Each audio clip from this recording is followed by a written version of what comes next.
இப்படி இருக்கும்போது அடுத்ததும் நாங்க தான் அப்படின்னு சிஎம் சார் சொல்லுவாங்க. அதெல்லாம் நடக்கவே நடக்காது.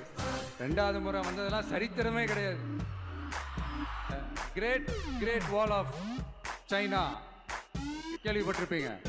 அதோடைய நீளத்தை விட பெரிய டாஸ்க் இது. ஆனானப்பட்ட அவங்க அப்பாவாலே முடியல. முன்னாடியே சொன்ன 5 முறை தமிழ்நாட்டை ஆட்சி செய்தார் நம்முடைய உயர்நீக தலைவர் கலைஞர் அவர்கள். ஒரு நீண்ட இடைவெளிக்கு பிறகு 10 ஆண்டுகள் கழித்து உங்களின் ஒருவரான என்னுடைய தலைமையில 6வது முறையாக ஆட்சிக்கு வந்தோம். 7வது முறை மட்டுமல்ல, இனி என்னாலும் கழகம் தான் தமிழ்நாட்டை ஆளணும் என்ற சூழ்நிலைக்குத்தான் இங்கே கூடியிருக்கிறோம்.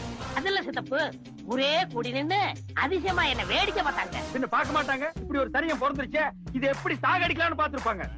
இந்த என்னோட பிறந்த நாளுக்கு போன்ல எனக்கு மற்ற மாநிலங்களிலிருந்து தலைவர்கள் எல்லாம் வாழ்த்து சொன்னப்போ என்னுடைய வயசை நம்ப முடியலன்னு சொன்னாங்க. இந்த மாதிரி என்னை இளமையா வச்சிருக்க காரணமே நீங்க தான்.